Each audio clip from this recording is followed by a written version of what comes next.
Bom dia, sétimo ano, tudo bem com vocês?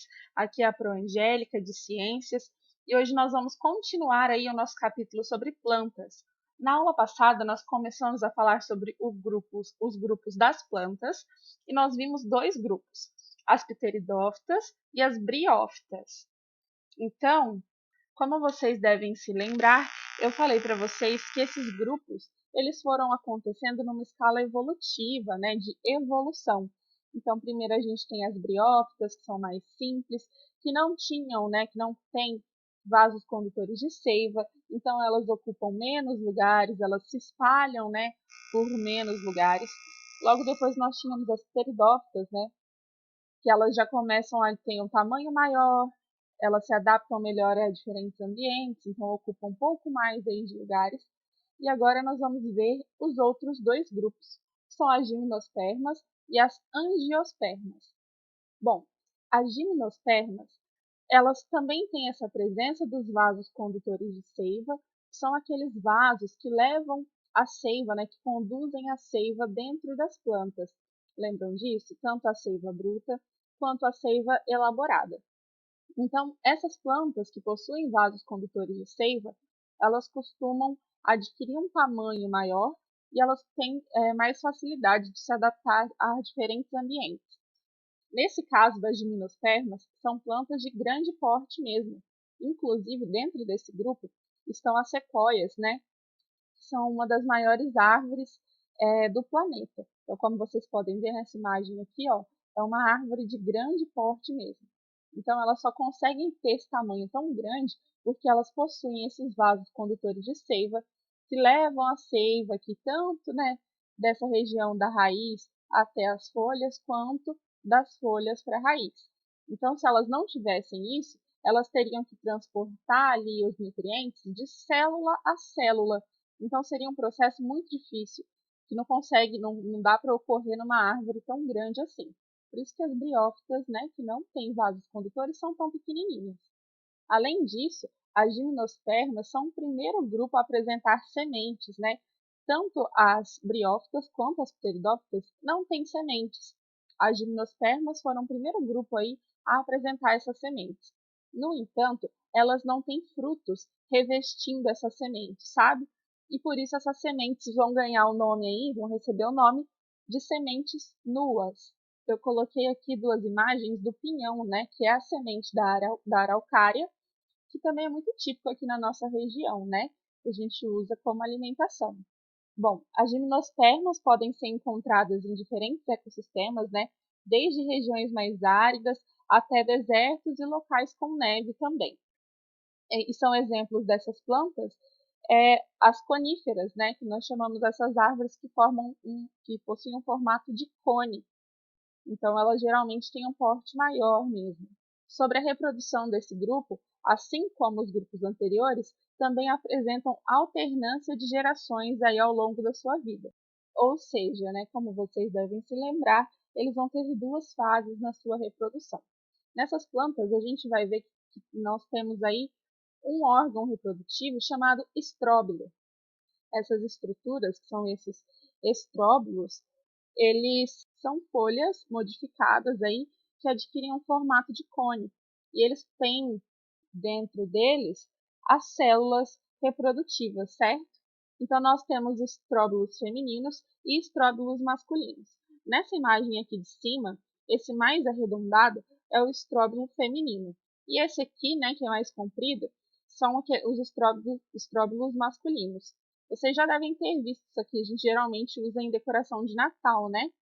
Existem plantas que têm tanto o estróbilo feminino quanto o estróbilo masculino, né? Algumas árvores, e também tem árvores que são separadas. Algumas árvores são masculinas e umas femininas. Então, a feminina vai ter só o estróbilo feminino, enquanto a árvore masculina vai ter só o estróbilo masculino. Então, aqui dentro do estróbilo feminino, vai ser produzidos os gametas femininos, e dentro do estróbilo masculino vão ser produzidos os grãos de pólen, né, que carregam os gametas masculinos. E como que eles fazem para se encontrar, né, para poder reproduzir ali essa planta? Pela polinização, né, que quando o pólen vai atingir lá o estróbilo feminino e encontrar os gametas femininos. levando, né, esse gameta masculino até ela. E quem que faz essa polinização nas gimnospermas? É principalmente o vento. Quando a polinização, né, é feita pelo vento, a gente chama de anemofilia, tá? Então, nesse caso, o principal tipo de polinização é a anemofilia, que é quando o vento leva o pólen do estróbilo masculino até o estróbilo feminino, fazendo com que se encontrem aí os gametas feminino e masculino, para que ocorra a reprodução, para que ocorra uma geração de uma nova planta. E aqui nós temos o nosso último grupo das plantas, que são as angiospermas, que é o grupo vegetal com maior biodiversidade do planeta, sendo encontrado então em diferentes biomas, né, em diferentes locais. A gente realmente tem uma diversidade muito grande. Esse grupo, né, das angiospermas, eles vão apresentar flores e também frutos revestindo as sementes.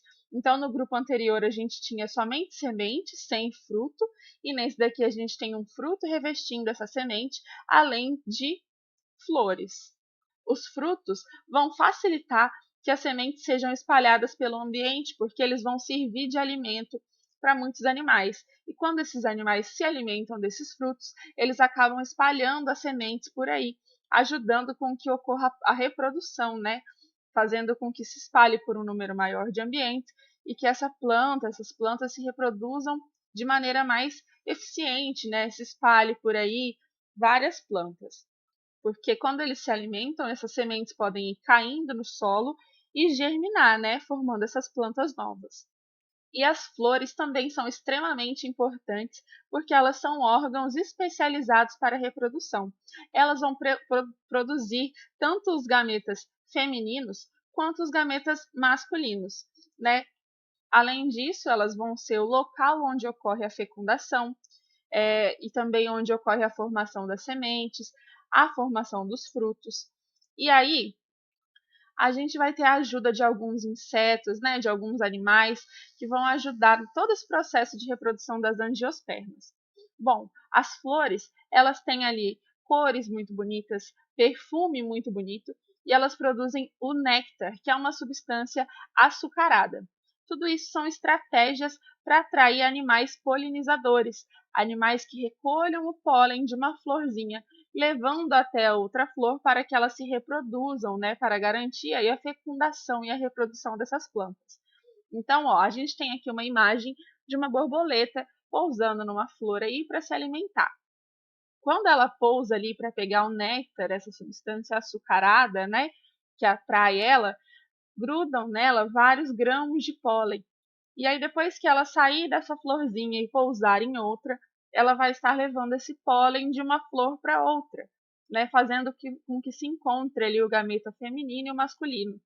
Aqui nessa imagem, né, a gente tem uma imagem bem ampliada de uma abelha, que ajuda muito na polinização também, a abelha. Todas essas bolinhas amarelas que vocês veem aqui são grãos de pólen. Então, olha só, quando ela pousa para se alimentar, o tanto de grão de pólen que gruda nessa abelha. Assim que ela pousar em outra flor, ela está levando esses grãos de pólen que tem aqui os gametas masculinos para encontrar com os gametas femininos. Então, os animais são muito importantes porque eles fazem, né, a polinização aí na natureza. Não são só as borboletas e as abelhas que fazem esse processo, né? Vários insetos, pássaros e também morcegos acabam fazendo esse trabalho na natureza. Além disso, como eu falei no grupo anterior das gimnospermas, o vento também pode fazer esse trabalho. Então, vai depender da espécie de planta, né?